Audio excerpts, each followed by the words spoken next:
Welcome to today's program. Thank you for joining us on Pizza for Breakfast. And before we get into today's guest, which is going to be a good one, I want to tell you again about our friends, Il Taco Foods, and their pizza puff. Il Taco Foods has been feeding the hungry people of Chicago since 1927. Their most popular item, the pizza puff, became a Chicago staple almost as soon as it hit the very first hot dog stand here in the city.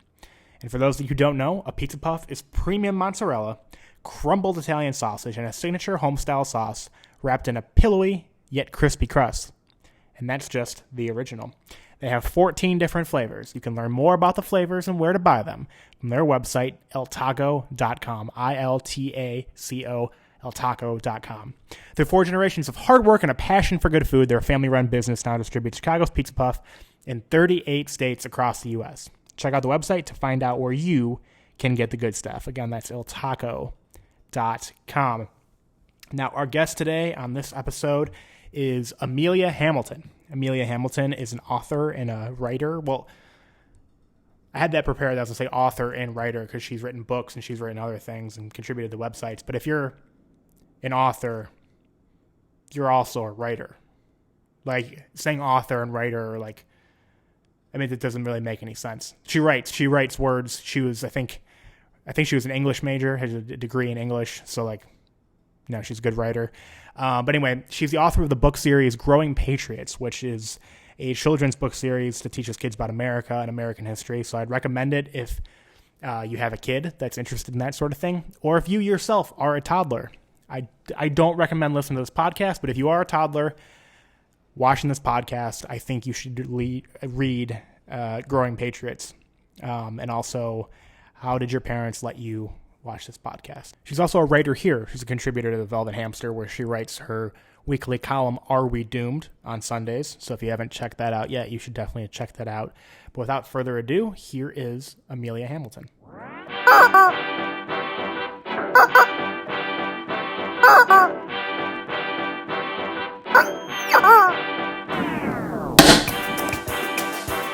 Ladies and gentlemen, Joe Kaiser. No! God, please, no! No! No! No! I went out to eat for the sake of this next joke. Joke. For the double cheese and sausage. Joe Kaiser, ladies and gentlemen. I think if I were like the target demographic for this, if this was 15, 20 years ago, Yeah. I would have definitely wanted to buy those books because I was a nerdy kid and like, Yeah, me too. would get right up my alley. Yeah, right. So how is that kind of how you how did you get an interest for that kind of project? Yeah, well, like you, I was definitely a history nerd even as a kid, and specifically 18th century history, which I know is random for a childhood hobby.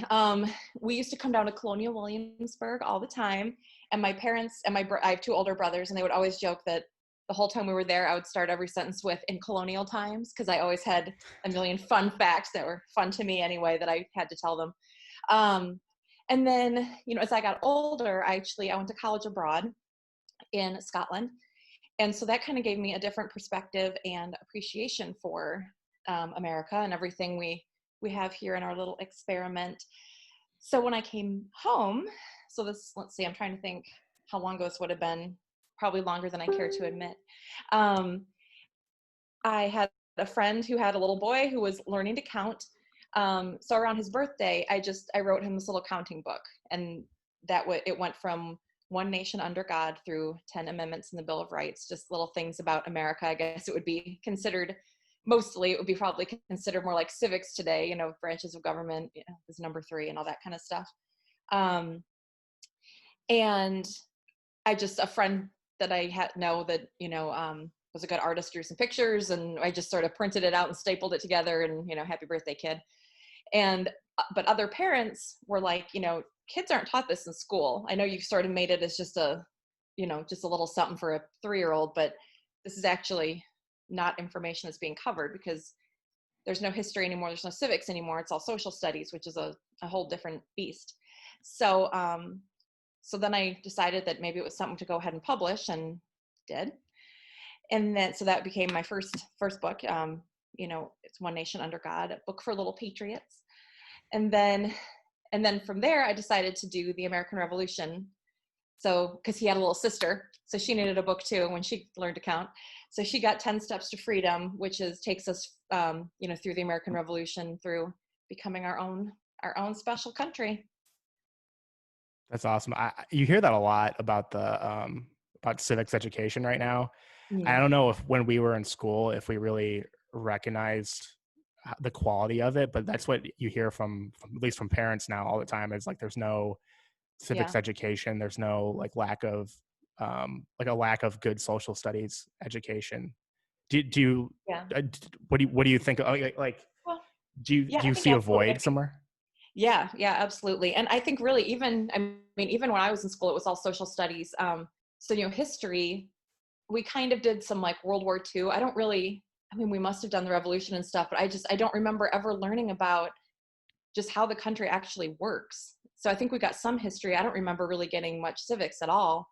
And you need to know that to be just a, I don't know, good quality citizen, a responsible voter when you grow up.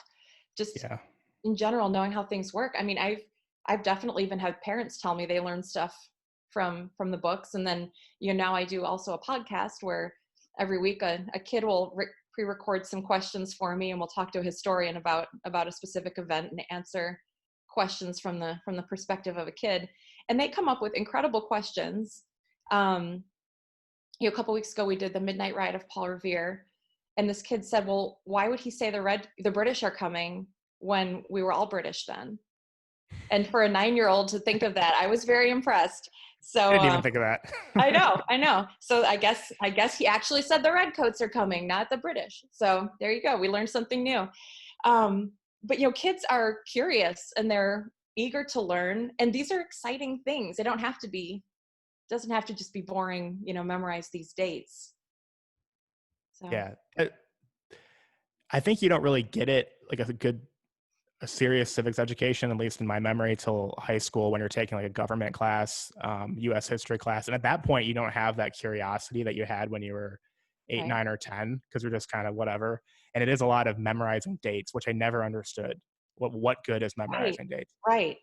The dates are really the least important thing of all of it. Of everything that happens, what happened matters, who the people were and why they cared, why they were fighting for this. All of those things matter far more than the actual date. I mean, you need to know, I guess, what order things happened in general. Right. But the dates, I don't know, the focus on that, I think there's a lot of, I don't want to say laziness really, but I think that there's a certain curriculum that needs to be followed that comes from the top. And teachers don't really, even if they'd like to be more creative, don't really have a lot of leeway. No, yeah, they're definitely just following. I mean, even in high school, they're just following a textbook, and they can't even jam it all into one class. So they gloss over certain periods. Yeah. And then all the tests are just, especially with government tests and econ tests, it was just remembering certain dates or remembering certain facts. Yeah. What kind of feedback have you gotten from, I mean, obviously the kids are sending you good questions, but parents too. Yeah. Parents are really enjoying it. And I think parents are sort of hungry for something that is just kind of a straightforward, here's what happened. There's, once you get to school, I think there's a lot of negativity about America and about patriotism. And maybe before they get there, it's worth telling kids that this is something pretty special that had to be fought for, that didn't just happen organically. But people put everything on the line to make this happen for us, and we should not only appreciate that, but keep it going. Yeah, especially right now. I'm sure there are a lot of parents that want it, whether or not they're seeing something on the news or just feeling worried about the future of civics or the future of how we view certain things in the country. Yeah. Parents are probably eager to have something like that. Yeah, absolutely. And there aren't a lot of resources, especially for younger kids. And I'm not going super deep into these ideas, and it's not like we're doing a treatise on John Locke here or something for little kids. But there's no reason they can't be familiar with these principles and just know that something cool happened. Really, that's enough to start a little kid. Yeah, it's a really cool way to present those ideas too, because it seems like within the last, I don't know, 8 to 10 years, when you hear people talking about the founding of the country and the Constitution, all these things on in like a Yeah. political sphere, it becomes somehow polarizing. Like Yeah. it's almost like on the political right, they've adopted rhetoric about the founding of the country, when in reality it should have been just something we all talk about. So when you hear Yeah. people on the news or on social media talking about like the Constitution, the founding fathers, is always in this really political lens, and I think people really want to shut that off. But Yeah. presenting it to kids that way is not polarizing. It's not toxic at all.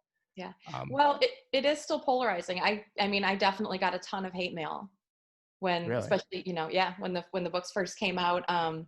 There was a lot of, why are you trying to indoctrinate kids into this weird right-wing thinking? And it's not, there are two chambers of Congress. There just are. That's not yeah. that's not a right-wing talking point.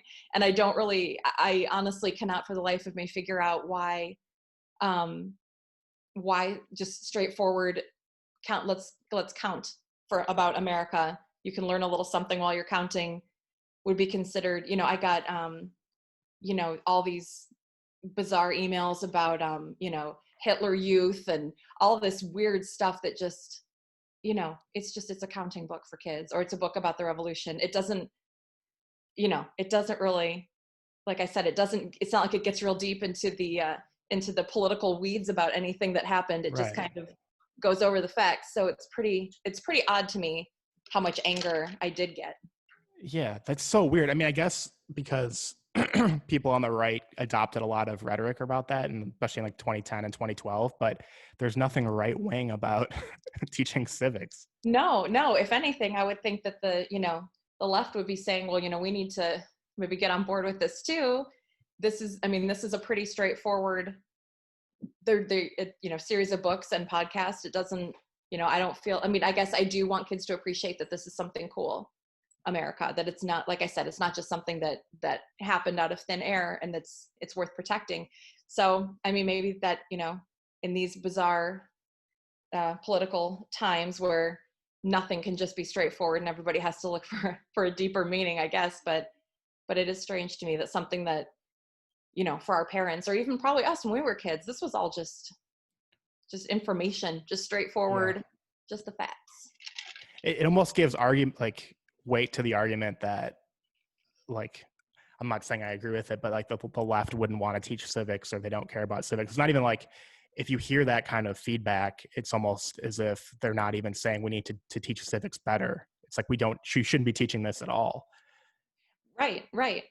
Yeah. I don't see what in there could possibly be, there could be to argue with. The first one is one nation under God. And I understand that, I'm a Christian. That's, where I come from. And I understand if that's, not something you want to teach your kids. That does come from historical documents. But, so, I guess I can kind of, for that one, there could be some sort of other side, but, to things I'm just trying to go through it in my head. It's like,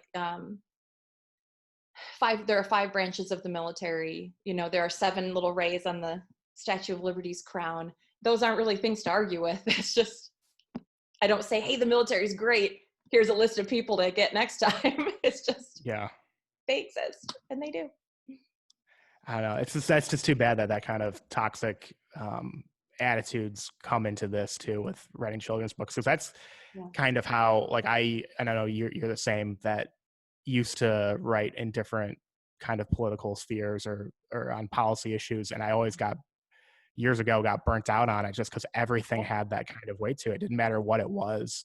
And I don't know, I can't really point to like when it actually turned. It was kind of a slow burn. I would say between maybe 2010 and 2016.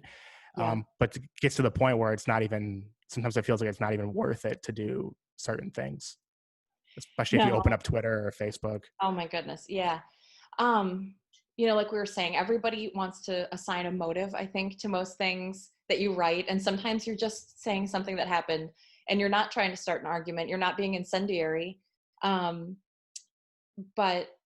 people, and I think a lot of this, people are always going to go for like the hot take. So they're going to take whatever you said and try to twist it to go viral with their own twist of what what they said, what you said, or their or I mean, and there are industries on both sides of the political aisle that are just there to get people mad and get clicks Yeah. from a headline that makes somebody angry. And it's, they're taking something out of context, or finding something that somebody said 20 years ago that doesn't even matter anymore. And and there's a definite rage industry out there, and I had no interest in being part of it, and I know you didn't either. Yeah, and a lot of that is on cable news, which 10 years ago, I was watching stuff on Fox, CNN, just because I thought that was how Yeah. you get informed. So now it's laughable. I haven't turned on Fox News or CNN, MSNBC in years. No. So it's almost a point for me where I decided that wasn't worth it, that it was toxic, and that was just trying to make people angry. And then I think that the common man's everyday version of cable news is just scrolling through Twitter.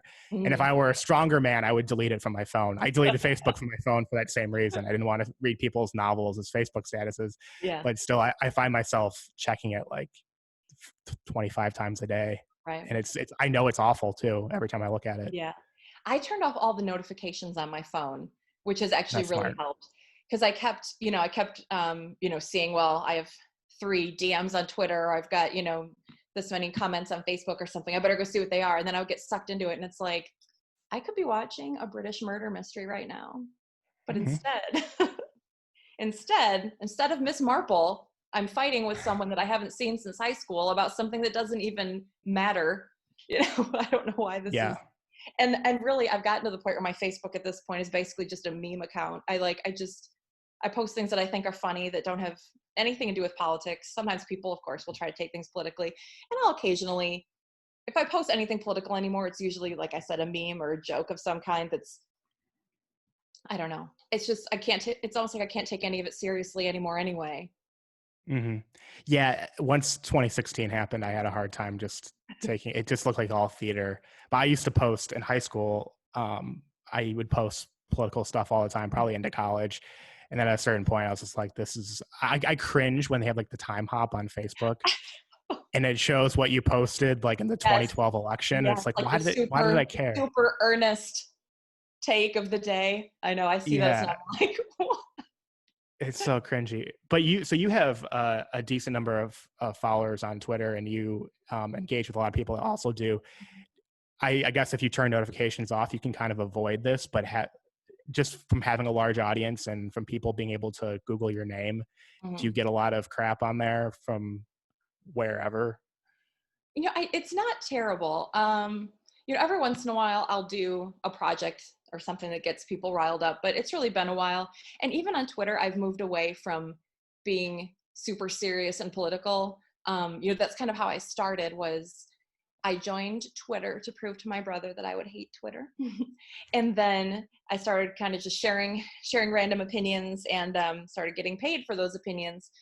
But now I've kind of moved away from that. And so has the Twitter account has kind of evolved along with me, where again, it's memes and silly things. And I still talk politics on there, but it's more, it's not so serious. And so sometimes people get mad at me, but I don't engage that much with people who, I'll have a conversation with somebody. There are some people who do in good faith sneak into your mentions and ask a question or disagree with you. But if somebody comes in there and they're just looking for a fight, I don't feel like I have any responsibility to reply to that person necessarily. And honestly, my little group chat with my friends is in Twitter DMs. We started it there, a million years ago, and it's just lived there forever. So if it wasn't for that, I don't even know how often I would check Twitter anymore. You're a better person than I am, because it just like bums me out all the time. And then I just I find myself, I will touch it on my phone. It'll be on my desktop at the same time. I'm like, what is wrong? Nate Katane is here, guru to the gurus, with another mindless motivational moment. All right, now if you are feeling stuck, if you are feeling blocked, if you are feeling challenged with all that life has and is presenting to you, remember what my dad said. If you're gonna cry, do it in the other room. Okay? My dad was like one of my biggest influencers in life. So, all right. helpful. So what kind of like roundabout way, we were talking a second ago about like getting burnt out on politics. What kind of writing did you do? And then at what point did you realize this isn't something that you want to continue, or like the kind of area that you want to keep having discussions in? Yeah, well, like I said, I was doing I mostly did opinion writing and commentary. I didn't really do like hard news or anything like that. So in some ways it was, in the beginning, I really enjoyed it. I was able to kind of think through things, on my own and share those thoughts and, and occasionally, like I said, have a productive conversation with people. But I was also finding that, more and more, like we said, it was getting to the point where if you weren't getting people angry, you weren't going to get clicks, you weren't going to get, shares and all that kind of stuff.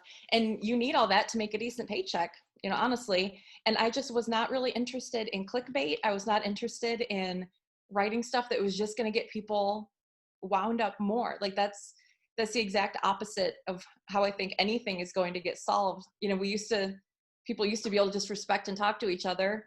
And I think that social media has been kind of a poison to those conversations, in the sense that you just get people riled up all day. You just kind of, to borrow a phrase, the other people, like they aren't quite human sometimes, the way people talk to each other. It's like, this is just, in general, everybody wants something better for the future, for their kids, for their friends, their family. They just have a different idea of how to do it. Sometimes I think those ideas are dumb. I'm sure sometimes they think my ideas are dumb, but you have to recognize that it's not like most people are coming from some kind of evil place. And I feel like that's all been kind of lost in the clickbait headline world. And I didn't want to be a part of that. I got into this actually through the children's books. When I wrote those, I started, and I found out, how education is. I don't have kids myself, so I didn't really know how schools were doing. But, when I heard feedback, then I started kind of writing about education reform, was kind of how I got into this. So now I'm doing more, I do development writing for an organization that helps kids on campus who want to speak out about liberty. I work in other sort of education reform spaces, and I'm not just sort of out there shouting my opinions all day, which I like. Yeah. I like the No, space. I'm glad you said the thing about, you shouldn't always assume that people who disagree with you have like a bad motive, Right. because it's just going to lead, you can't have a discussion on any issue if you think the other person is just a bad person or can't be redeemed. But I think there's almost, maybe I'm being too optimistic, there's going to be a bounce back where now a majority of people think like cancel culture is ridiculous. I think it's ridiculous to dig up old tweets. A younger generation isn't going to watch cable news to begin with because they see the things that you were just talking about. Yeah. So maybe that's being too optimistic, but I think it's almost gotten so bad that eventually it's going to correct itself somehow.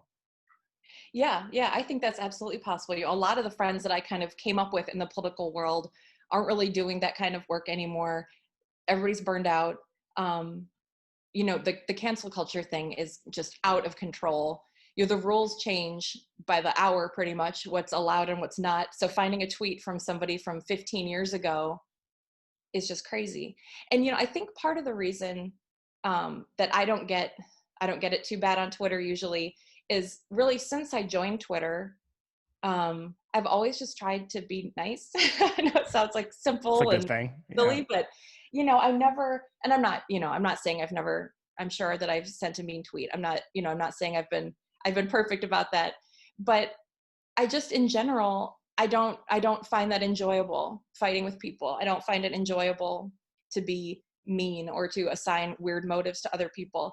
And I think in general, people respect that, and they're not going to come after me when I don't really go after other people. I know a lot of the cancel culture is, well, you tried to cancel this person, so we're going to try to cancel you. Okay, well, now that they're canceled, let's go after the people that canceled him or her. And it just keeps building. And it's like, what is the point of this? People try to find hypocrisies. So if you're like really about one issue and then they find something that you said 10 years ago that contradicts that, they're going to go after that. Yeah, it's really hard when someone's super nice to really try to combat them, which is good because the energy that you lose fighting with people and trying to pick arguments, especially when it's like your family or your friends. Yeah. Like now, especially in the Trump era, you see so many people that will fight with a family member, or just have like tense family meetings.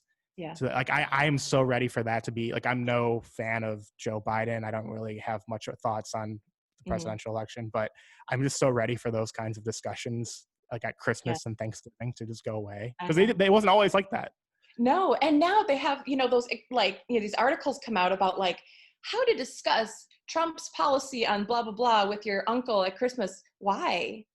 Yeah, enjoy him, like enjoy your time together. Right, and even if we agreed on that, like why would I be talking about policy at Christmas dinner? That sounds boring. That sounds terrible.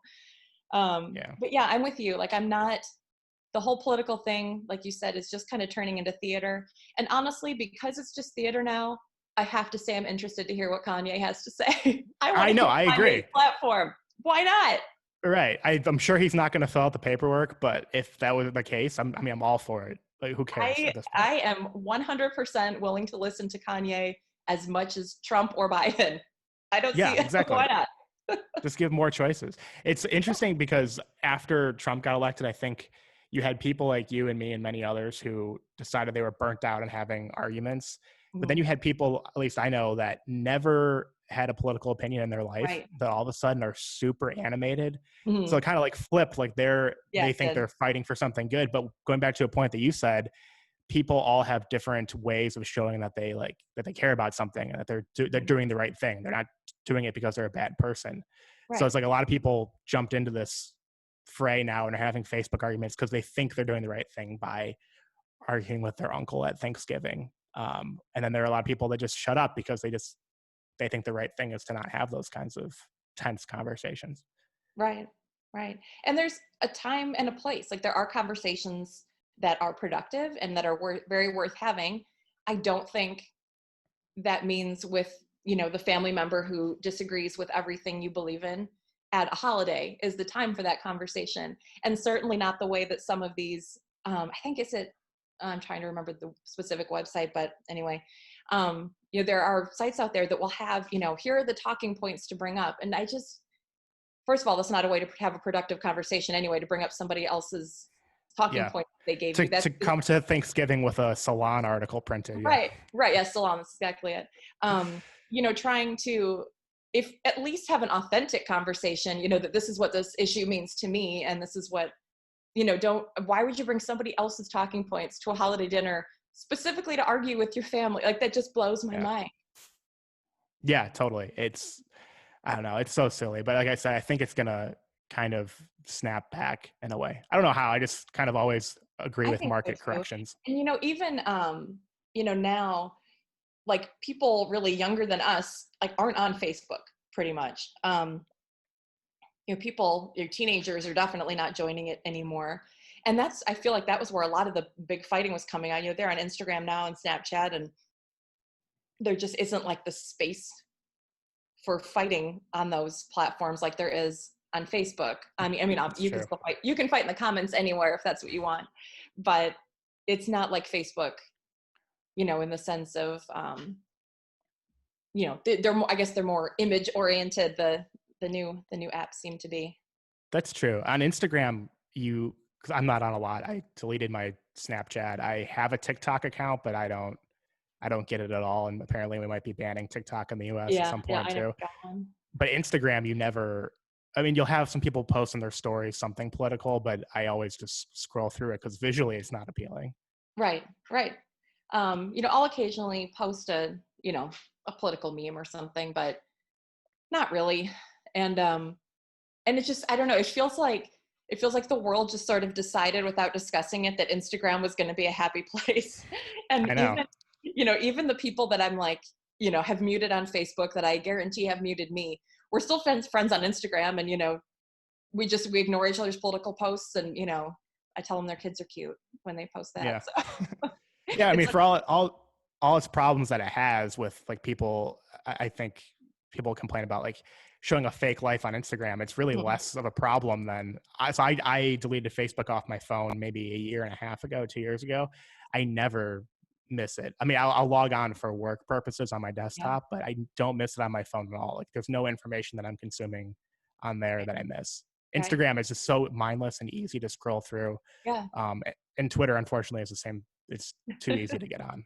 Twitter is just a black hole. Once you log into Twitter, you're done for the next 12 hours or whatever. Yeah, it's a shame because I use it for news, but like if I really had the willpower, I would.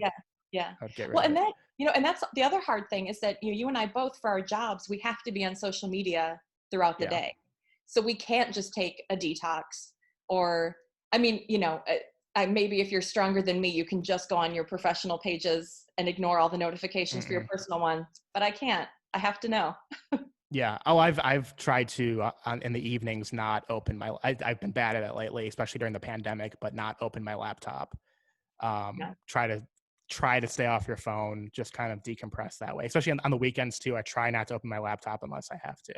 Yeah, me too. And I've been leaving my phone like in the kitchen in the evenings so that I can just like turn on a movie or read a book or something and not be sucked into my phone while I'm doing it. Because if it's next to me, I'll just pick it up. I'll just pick it up and look. Yeah. And you'll notice, you'll catch yourself and be like, I'll hit Instagram and then realize, oh, I just had this open 5 seconds ago. This is the same picture. Nothing's happened. Yeah.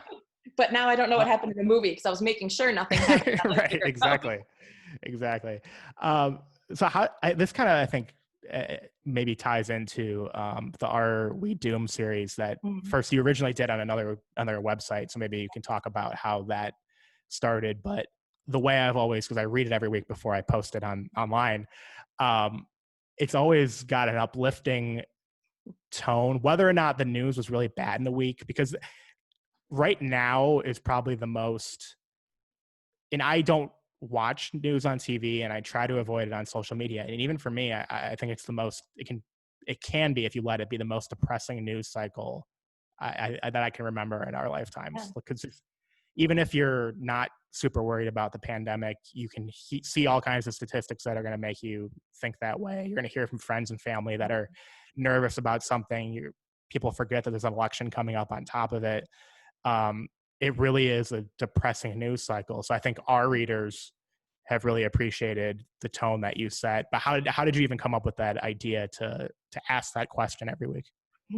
Yeah, so like you said, that started at another website at Red State. And that's where I had been doing the, political commentary kind of work. And as I moved away from that, I wasn't posting there as much. But, I'm a writer at heart and I still wanted to be writing and producing and creating content. But I actively did not want to be part of making people more divided and angrier.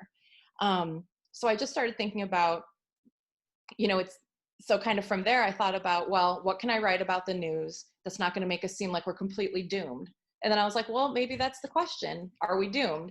And every week I can, because you find, the big stories are, there's a pandemic and the stock market's doing this and World War III is starting. And now there's been a sighting of the Loch Ness Monster and there's a brain-eating amoeba in Florida. And that's what everybody's talking about.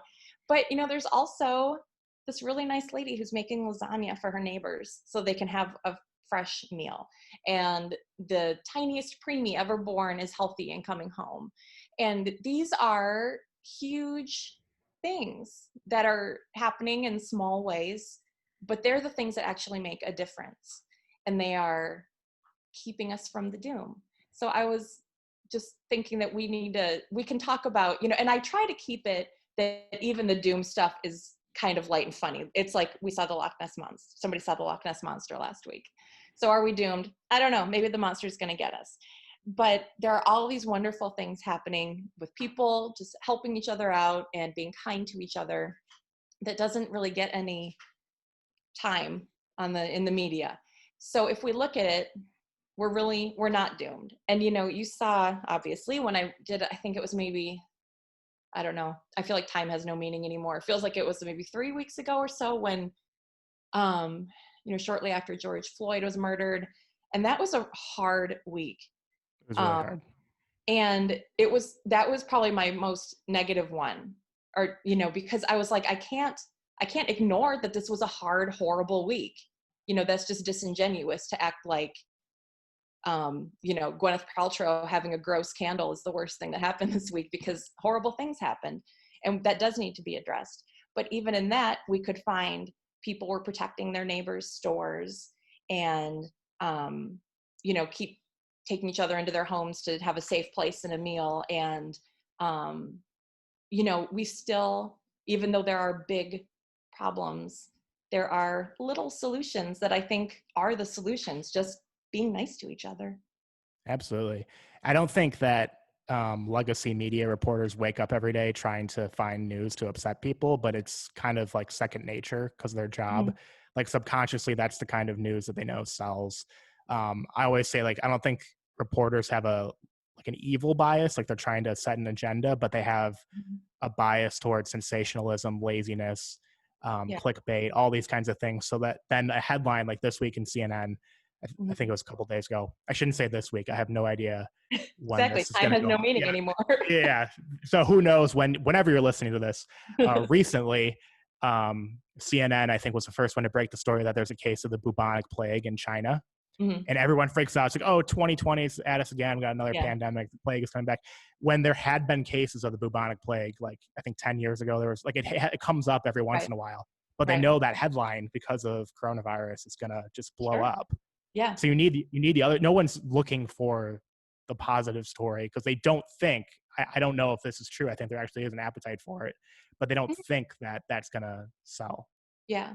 And actually doing this column has also made my social media experience better, because people will send me nice things that they see. So it's nice to have that in my feed and in my mentions, just things that made people happy this week, rather than everybody yelling into the abyss.